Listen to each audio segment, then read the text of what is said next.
আজকে চলে এসেছি একটা স্পেশাল রেসিপি নিয়ে বন্ধুরা। একদম এটা কিন্তু আমার কাছে অনেক স্পেশাল।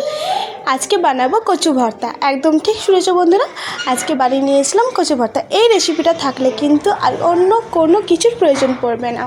শুধুমাত্র কচু ভর্তা দিয়ে কিন্তু এক থালা ভাত এক নিমিষেই ফিনিশ হয়ে যাবে, আর সবাই বলবে বাড়ি বাড়ি খেতে চাইবে কিন্তু। তো চলো বন্ধুরা, পুরো ভিডিওটা দেখতে থাকো, আশা করছি তোমাদের খুব ভালো লাগবে। নমস্কার বন্ধুরা, সবাই কেমন আছো? আশা করছি সবাই ভালো আছো। আমি রিঙ্কি, সবাইকে রাধে রাধে। চলে এসেছি আবারও একটি নতুন ভিডিও নিয়ে বন্ধুরা তোমাদের সামনে। তো দেখো, প্রথমেই নিয়ে নিয়েছি কচুটাকে কিন্তু খুব ভালো করে ধুয়ে নিতে হবে, খুব সুন্দরভাবে পরিষ্কার করে নিয়ে তারপর খোসাটাকে ছাড়িয়ে আমি অর্ধেক করে কেটে নিয়েছি। দেখো, এবার কুকারের মধ্যে দিয়ে দিলাম, কুকারে একটু সেদ্ধ করে নেব। কচুটা দিয়ে দিয়েছি কুকারে, তারপর দিয়ে দিয়েছি পরিমাণ মতো জল।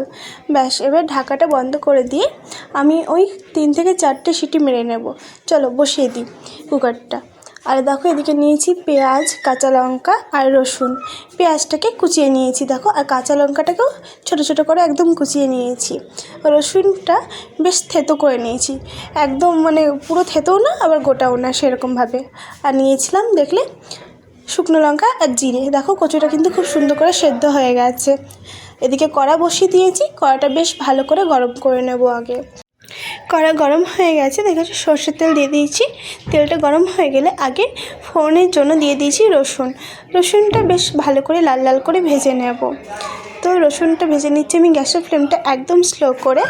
রসুনটা যখন হালকা ভাজা হয়ে গেছে তখন আমি দিয়ে দিলাম জিরে আর একটা শুকনো লঙ্কাটা কিন্তু আগে থেকে ভেঙে রেখেছিলাম, দেখেছো তোমরা। তো ওটাই দিয়ে দিয়েছি। এবার খুব সুন্দর করে কিন্তু ভেজে নিয়েছি। তারপর দিয়ে দিলাম কুচনো পেঁয়াজ আর কাঁচা লঙ্কা। চলো, পেঁয়াজটাকে এবার খুব সুন্দর করে ভেজে নেব। গ্যাসের ফ্লেমটা লো টু মিডিয়ামে রেখে আমি পেঁয়াজটাকে খুব সুন্দর করে ভেজে নিচ্ছি। এই রান্নাতে কিন্তু কোনো ঝামেলা নেই। এই ভর্তা দিয়ে কিন্তু এক থালা ভাত খেয়ে নেবে, আমি আগেই বলেছি বন্ধুরা। তো দিয়ে দিচ্ছি স্বাদ মতন লবণ আর হলুদ দিয়ে আবারও খুব সুন্দর করে আমি পেঁয়াজটাকে ভেজে নিচ্ছি। গ্যাসের ফ্লেমটা হাই করবে না বন্ধুরা, নইলে কিন্তু পেঁয়াজটা একটু বেশি ভাজা হয়ে যাবে, একদম ভালো লাগবে না।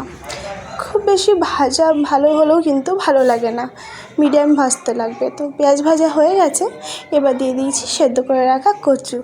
ব্যাস, আর কি চাই। এবার ভালো করে নাড়াচাড়া করো, তাহলেই তো হয়ে যাবে। তো একটু টাইম নিয়ে ভালো করে নাড়াচাড়া করে নিতে হবে। আমি এই যে খুন্তির সাহায্যে করে ঘেঁটে দিচ্ছি, কিন্তু একদম পুরো ঘেঁটে দিতে হবে।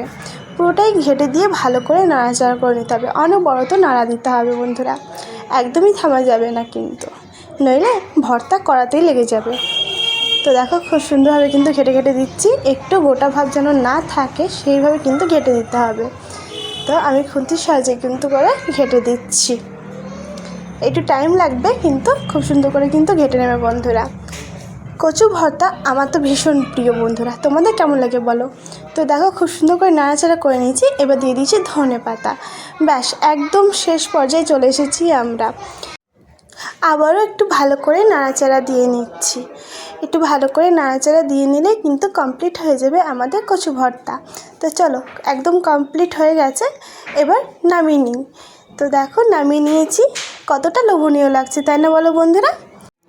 এবার আর কি চাই বন্ধুরা, একটু গরম ভাত নাও আর একটু এই কচু ভর্তা নিয়ে নাও, তাহলেই কিন্তু জমে যাবে লাঞ্চ বা ডিনার। ঝটফট বানিয়ে ফেলা যায় কিন্তু এই রেসিপিটা, কোনো ঝামেলা নেই, তোমরা দেখে বুঝতেই পারলে। আর খুব জলদি কিন্তু হয়ে যায়, বানিয়ে ফেলো বন্ধুরা। তো আজকের ভিডিওটা এ পর্যন্তই বন্ধুরা, সবাইকে অসংখ্য ধন্যবাদ এতক্ষণ ধরে আমার ভিডিওটা দেখার জন্য। সবাই খুব ভালো থেকো, সুস্থ থেকো। আমার এই ভিডিওটা যদি তোমাদের ভালো লাগে, একটা লাইক কমেন্ট শেয়ার করতে ভুলবে না বন্ধুরা। তোমাদের একটা লাইক কমেন্ট শেয়ার কিন্তু আমাকে আরও উৎসাহ করে নতুন ভিডিও নিয়ে আসার জন্য। ওকে, বাই, টাটা বন্ধুরা, আবারও দেখা হচ্ছে অন্য কোনো ভিডিও।